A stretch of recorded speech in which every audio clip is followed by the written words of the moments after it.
What's going on, everyone? Austin John Plays here, and today we're going to be talking about how to get the Lake Spirits in Pokemon Brilliant Diamond and Shining Pearl.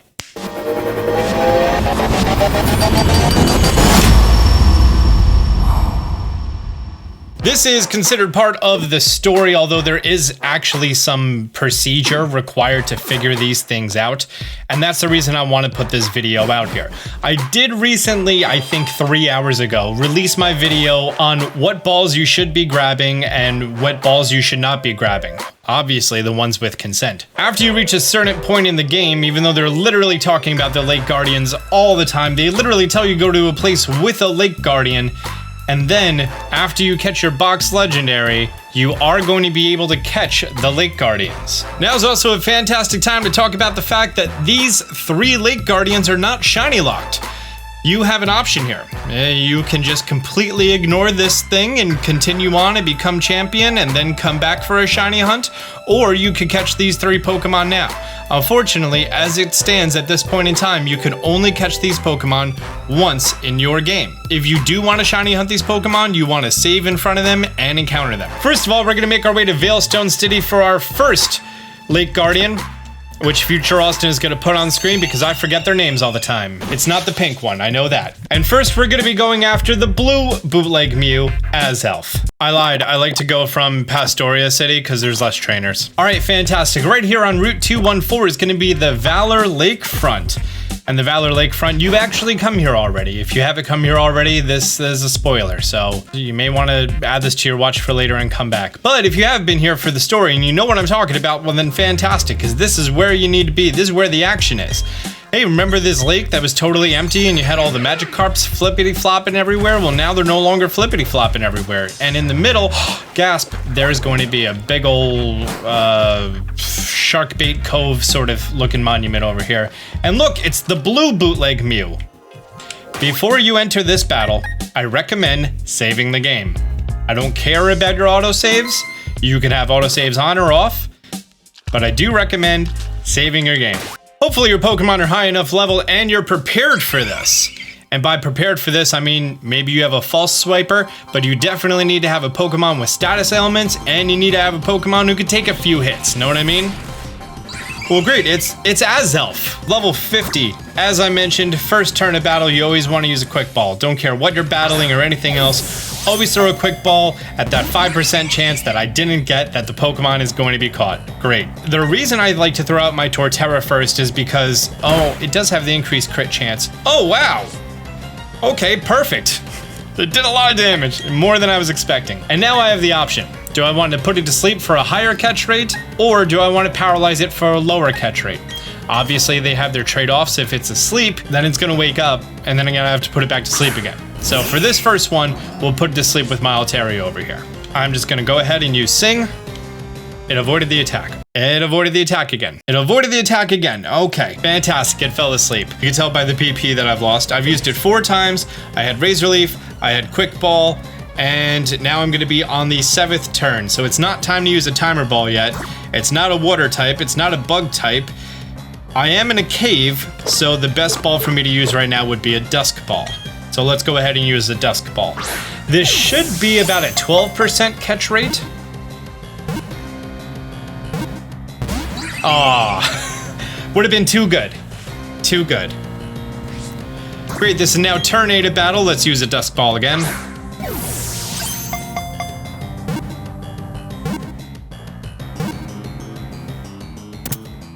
Very nice. We didn't even have to get to the Timer Ball portion. If you accidentally knocked out this Pokemon, this is the screen, even if you have autosaves on, that you want to hit the home button and reload the game. Because if your autosaves are on, then pay attention to this top right corner, and you're going to notice as soon as we're done with this battle, you're going to see that now saving popping up. Yep, there it is. In which case, after you're done with that, you want to turn the game off, and then you want to open it back up. But you definitely want to hit the home button on that, result gain experience screen, because if you do it after then you're going to save the fact that you knocked the Pokemon out. And this is a question that a lot of people want to know. What happens if you knock out one of these Pokemon? You have to become the champion, then you have to come back. I might make a whole separate video about that because people ask that question a lot, but now you know it. Great. And there we go. See how it said now saving and then it loaded into the game? By the way, I just wanted to do that to see if the Spirit Tomb glitch worked, and it does not work, which is good news. Because there was going to be a lot of Azelfs running around.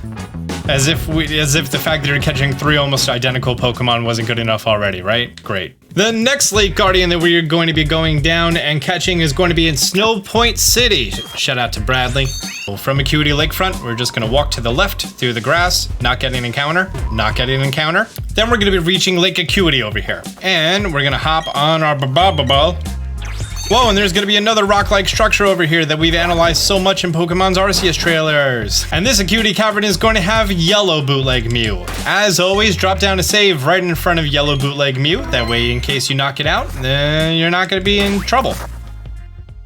I do believe Yellow Bootleg Mew is going to be the bulkiest of the 3, right? It has the highest physical and special defense stats. I don't know. Future Austin, maybe correct that. Uxie, that's its name. Uxie, that's the Pokemons we're doing right now. As always, turn 1, you do want to throw out that Quick Ball, that beautiful 5% catch rate. And we did not get it. From here, I'm going to go ahead, I'm going to use that Razor Leaf again. I'm going to go for Sing again. We might as well go for Sing again. So Uxie, I'm actually doing the calcs now. With a Dusk Ball asleep with about 10% health left, I have a 15% chance to catch this bad boy. Let's go ahead with that Dusk Ball there. I'm starting to think that the percents that I quoted for the first Bootleg Mew were inaccurate, but that's fine. I love this mirrored floor design. And look, the 15% comes in clutch. Great. Isn't it so awesome that we did a video on what balls to grab? The third and final Lake Guardian that we're going to be taking care of, we are going to head home, visit your mom. She misses you. She hasn't seen you since you did the beauty pageant thing with the dancing moves. And we're going to make our way to 210. And just like at the beginning of the game, where some people may still be hunting down their shiny starter Pokemon, we're going to be going and getting this final Lake Guardian, Mespirit over here, which is located in this beautiful cave. And Mespirit is going to say, Kayuan! And then she's going to disappear. It's going to disappear. It's genderless. And then Professor Rowan's going to come tell you some stuff. Guess what? This is a roaming Pokemon. If you've played old Pokemon games, you may be familiar with roaming Pokemon. If you are not familiar with roaming Pokemon, they can be a pain in the booty, that's for sure. But in this game, there's actually a super simple way to get yourself roaming Pokemon. In fact, you may be coming here literally just for this portion of this video. In order to actually get roaming Pokemon and to do it easily, you have to get what's called the Marking app, which is going to be located in Jubilife City. Let's head on over there. There's a very good chance that you already got this app, and there's an extremely high chance that you do not have this app yet. But when leaving the Pokemon Center, we're going to walk up past the TV place over here. And this is the Poketch building. We're going to talk to the guy all the way on the right. Yep, there he is. What's up? Hi. I'm the president of the Poketch company. Basically, whenever you get your, I believe, first, third, fifth, and maybe also 7th badge, you're going to get different apps from this guy. He's going to give us the Memo Pad Poketch app. Cool. Let's speak with him again.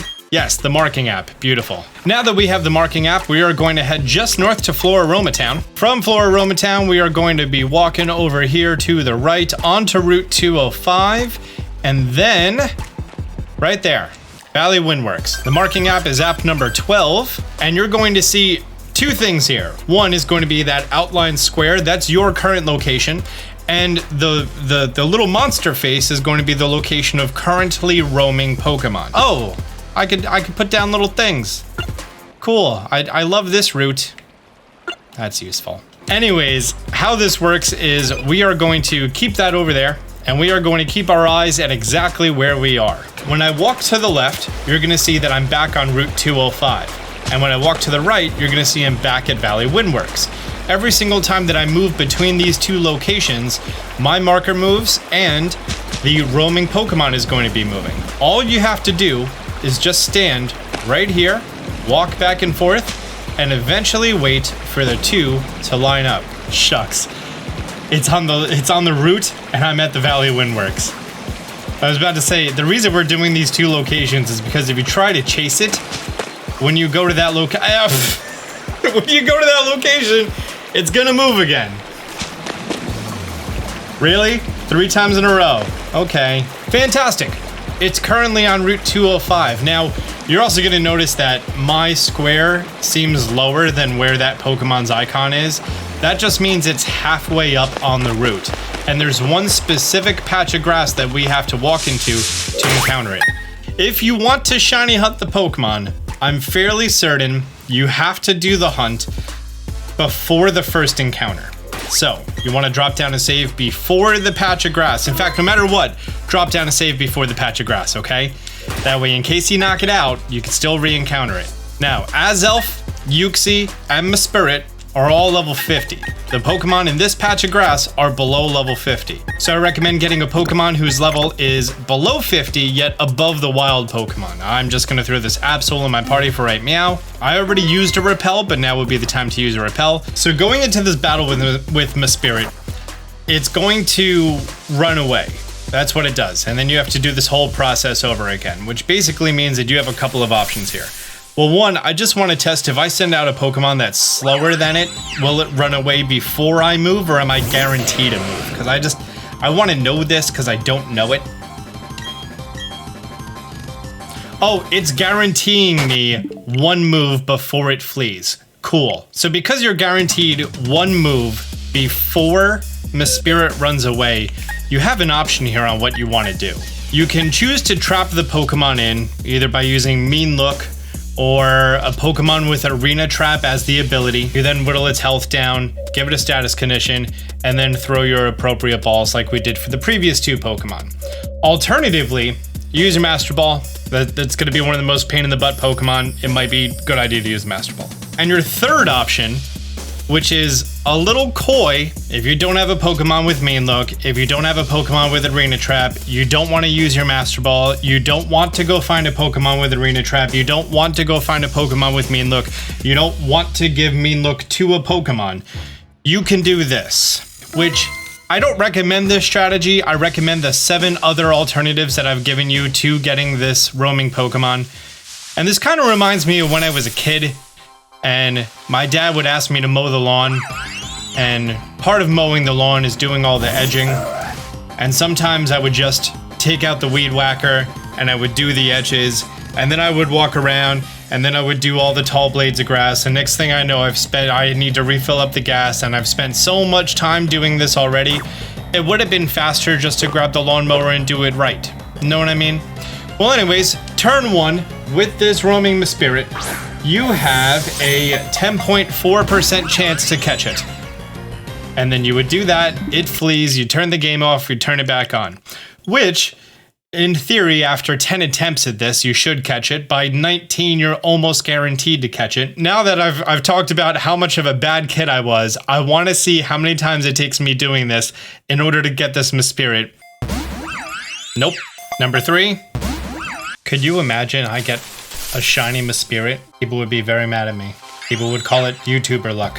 It's like streamer luck, except it's pre-recorded.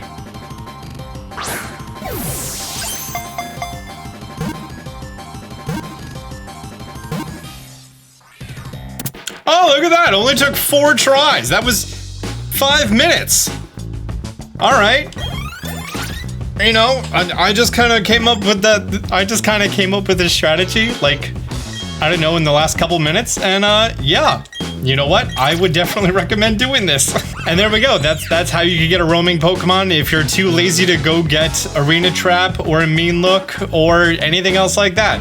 Now, all 3 of these bootleg Mews here, Mespirit, Azelf, and Uxie, are all going to have 3 of the exact same moves, being Impression, Extrasensory, and Psychic. The difference is their 4th move, Amnesia, Nasty Plot, and Charm. Mespirit is the most well-rounded, Azelf is the most offensive, Uxie is the most defensive. Well, there you go, my dudes. That's how you're going to get all 3 Link Guardians of Pokemon Brilliant Diamond, Shining Pearl. If you found this video helpful, do me a favor, hit the thumbs up button down below, and I'll make you a deal. This is the 3rd video YouTube recommended to you because of this video game, and you're watching it to this point. I think you should hit the subscribe button if you haven't already. Great. Thank you so much for checking out this video. Until next time, Austin John out.